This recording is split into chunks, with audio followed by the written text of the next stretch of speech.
how about a bottle biology update? My big jar is doing pretty good.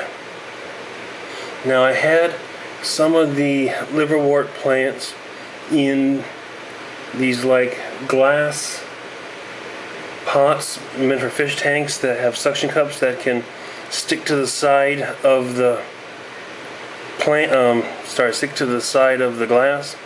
But it turns out that the moisture in the air wasn't enough for them to grow very well, and they didn't get very much, or really any water from dripping down from the top, so they were barely growing.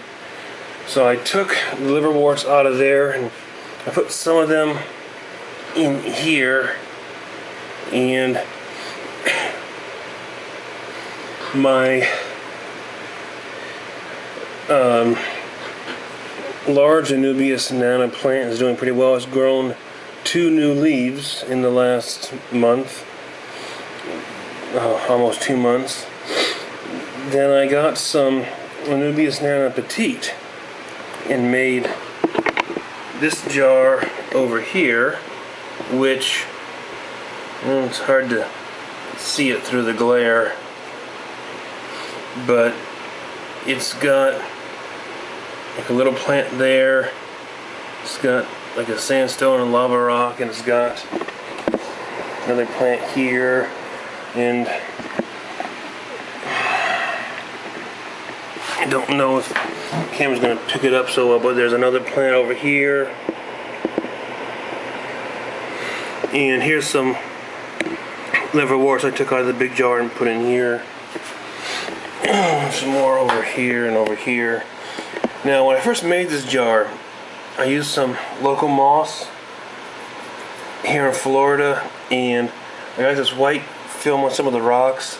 I was almost convinced this jar was going to die, but I sprayed some copper sulfate fungicide in there and just kept it to see what would happen, and actually it's really come back. It's really doing really well.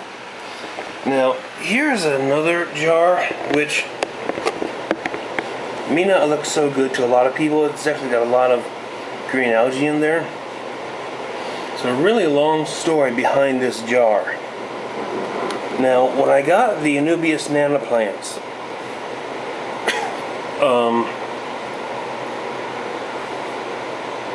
I tried putting some of them in pots, just, in the open air without any enclosure, and they did not do well.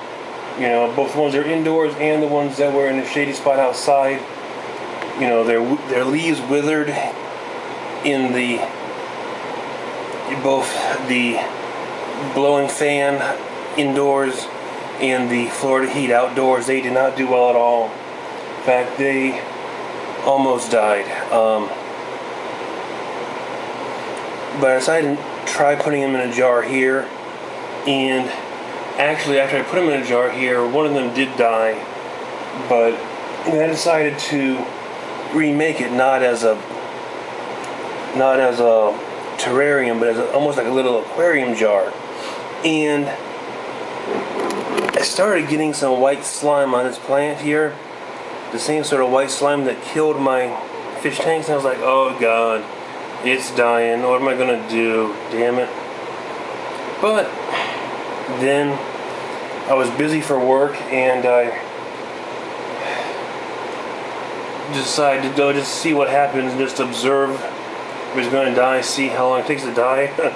Kind of sheer morbid scientific curiosity, but to my surprise, after about 2 weeks of the white slime, I started getting some green slime, and it turns out now I have a lot of algae in here, and I know a lot of people hate algae and they want the so-called good bacteria, but in my experience, the white slime kills my plants and clogs my filters. The green slime, well, there's fish and there's snails that can eat that for you.